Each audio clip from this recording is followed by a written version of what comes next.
Right now, America and other Western democracies, in fact, the whole world, are being brainwashed to not only accept the mark of the beast, but even to love it, to want it, to stand in line to get it gladly.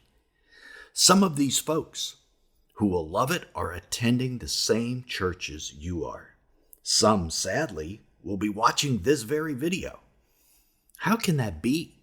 Nearly every human in the Western democracies knows that 666 is the number of the beast. It's tied to eternity in hell. It's a bad thing. So Satan needs to alter our brains to allow or even welcome this number on our right hands or on our foreheads, something you'd never do naturally. So for Satan to achieve his goals, he has to get people to do what they would never logically do. We're being intentionally programmed to want the mark using mind-altering techniques. If the ad agencies that seem like they can get you to buy anything, government policies, and even our music and social trends are all working toward this goal. This is Bible teacher Nelson Walters, and today we're discussing this very important topic. How are people of the nations being set up to accept and love the mark? How can you recognize the brainwashing techniques that they're using on you, and who is this they who's doing all this? We're getting to all of that today. If you follow this channel for any length of time, you know what the mark of the beast is. We've done at least a dozen videos on this topic in the last 5 years, from what it is to what it isn't. However, this video is about what they're doing to influence you in advance of the mark being released. It's about subtle things, behind the scenes things that they're doing. So let's start right there. Who is this they that's doing this to our society? I know what your knee-jerk response is. You're thinking it's either one political party or the other, or that it's this billionaire or another. But the truth is, those are only people. In Ephesians 6:12, the Apostle Paul tells us, "For we do not wrestle against flesh and blood." In other words, it's not humans, but against principalities, against powers, against the rulers of the darkness of this age, against spiritual hosts or fallen angels of wickedness in heavenly places. That our adversaries aren't human, but are fallen angels still reigning over us in heavenly places, in the heavenly dimension. Now, Satan does work through humans in both political parties, in all governments, and in corporations to implement his plans. But his plans come from the heavenly dimension to those within Satan's domain in order to implement it. Humans are just the vehicles that he uses to make it happen. Why do Satan and his fellow evil angels want the mark of the beast in the first place? I mean, that's a great place to start. They know that Jesus told us in Matthew 23:39 that he will not return until the Jewish leadership cries out to him, "Blessed is he who comes in the name of the Lord." In other words, until they acknowledge him as their Messiah and the Son of God. If Satan can cause them to not cry out to him, Satan can keep his dominion over the earth. And thus, Satan has devised the mark of the beast. The mark of the beast is Satan's plan for his own survival. Let me say that again. The mark of the beast is Satan's plan for his own survival. If there's no one left to cry out to Jesus and everyone has the mark, Satan wins. We know from Revelation 14:9-11 that just to receive the mark of the beast is eternal damnation from which there is no repentance. So if every human left alive on earth has taken the mark, then there is no one left to cry out to Jesus, and thus the Lord won't return. Then the earth would remain in Satan's power, and he would survive. So Satan has this very simple plan. Get everyone he can to take the mark, and eliminate everyone who refuses to take it. This elimination, by the way, is what we in Christendom call the Great Tribulation. So Satan wants to make the mark of the beast as attractive and appealing as he can so more people will take it. He and his minions aren't going to advertise it, as take this mark and be eternally damned. No, that ad campaign isn't going to get any takers. But if you think about it, that is exactly what Satan is up against, because just about everybody in our countries know that the mark of the beast and 666 leads to hell. But Satan and his minions are pretty smart, and they've had approximately 2,000 years since the resurrection of Jesus to roll this out.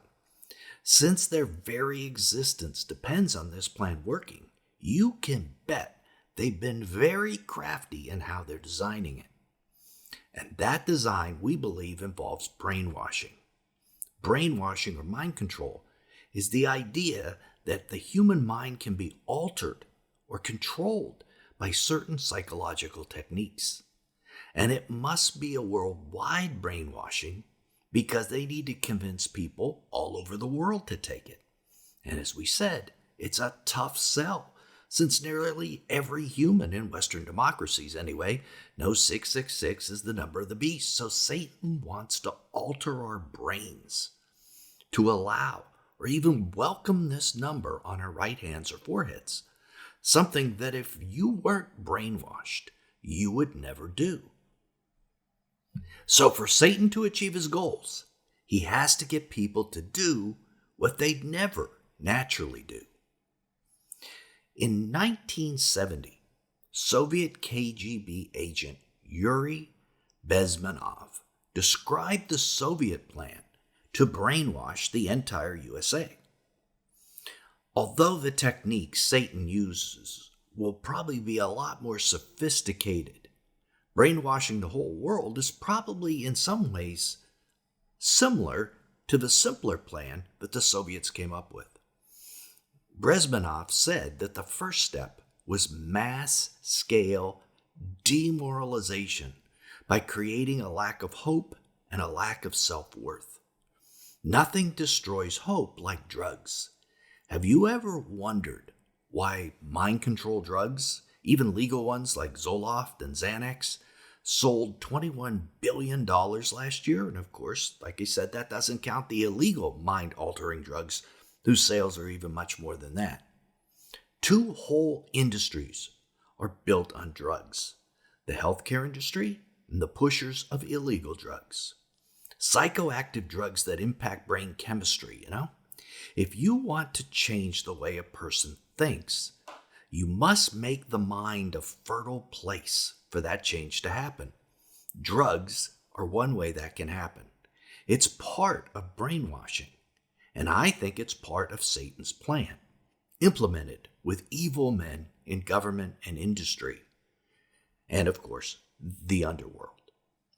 Creating dependency on government is another way a person loses their self-worth.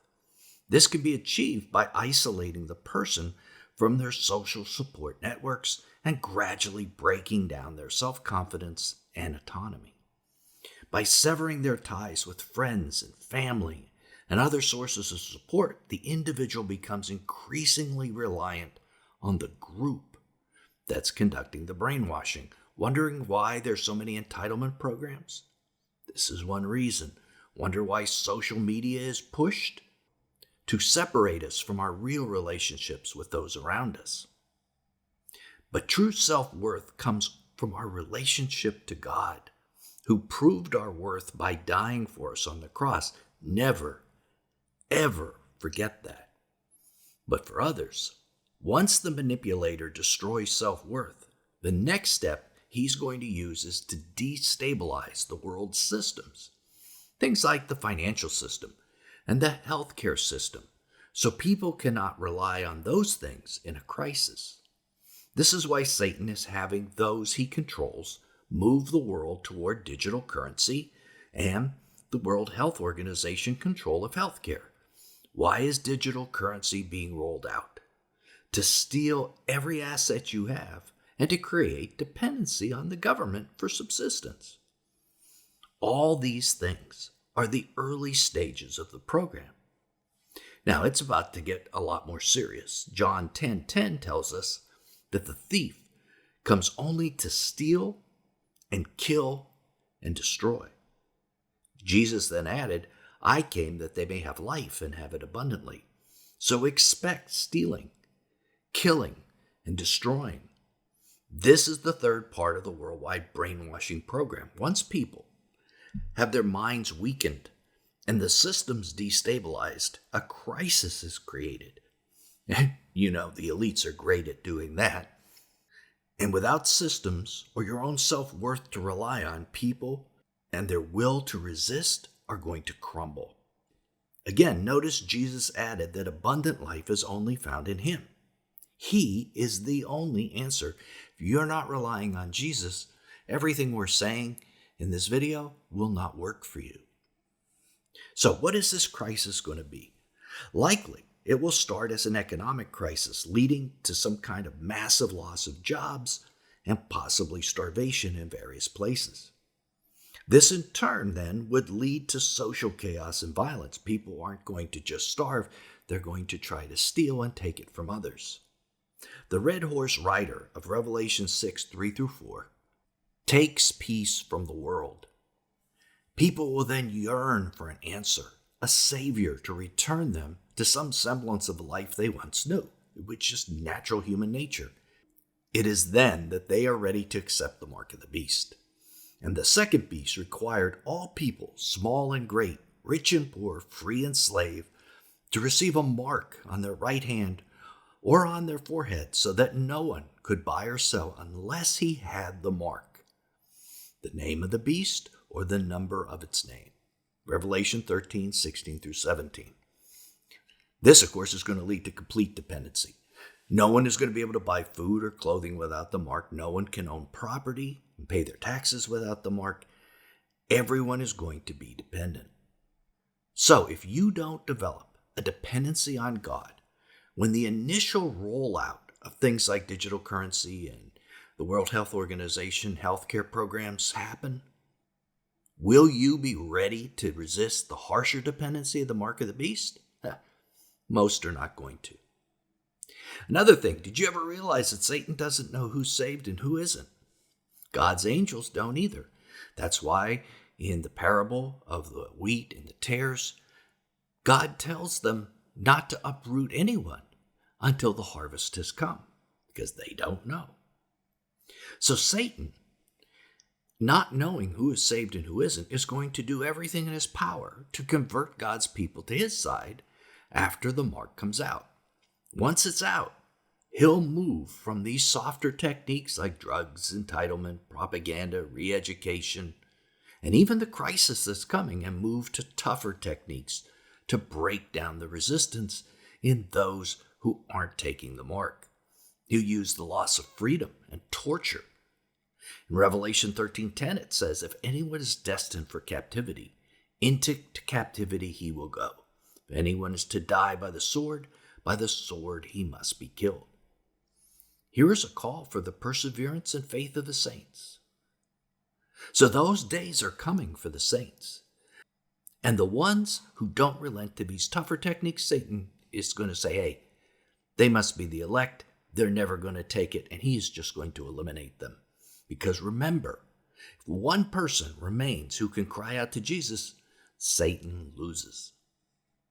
We are still in the first step, demoralization, and we're quickly moving to the destabilization of our systems like digital currency and healthcare. There is nothing you will be able to do about the breakdown of the systems. But you can do a lot to prevent the breakdown in your own self-will, in your dependency on the government. Will drugs enhance this dependency? Not just illegal ones, please remember that, but legal as well. And once the WHO is in charge, will you be forced to take drugs of their choice or lose your health insurance? I think it's extremely likely. Remember, the time when if you took a certain medicine or not was the way society judged whether you were a danger or not to the rest. And will those drugs that they end up passing out have psychogenic effect to cause your mind to become weak? Well, maybe. Another form of dependency is being dependent on the acceptance of other people. with likes and shares on social media. A lot of that is driven by what tribe you're in, conservative, liberal, black or white, rich or poor. And the mark of the beast is going to be that on steroids. It's the ultimate in-group. Everyone not taking the mark will be labeled as an outsider, a threat, a danger, and that your ideas are only going to have value if they conform to the ideas of the big group. If you think all this identity politics in our world is aimed at getting votes, it isn't. It's really aimed at creating groups and group thinking. This then becomes weaponized when the group on the out with those in power are demonized and persecuted. Look at the protests all over the world targeting Israel and those siding with Israel. The subtle message is that you could avoid all this discrimination if you just join with the majority. And being part of the majority requires thinking like the majority thinks. Giving up your ideas and even your faith to be part of the in crowd is something that is already here, but growing rapidly. So everything we're seeing in our world today is preparing people to accept the mark that people in the 1950s knew was horrible. And it's a form of brainwashing. Now, that mark was described by the Apostle John to his disciples. Click right here to keep watching and learn what those disciples of John recorded from his words about why God chose 666, what it means, and how to use it to uncover who the Antichrist is. Till then, this is Nelson, and I'll see you there.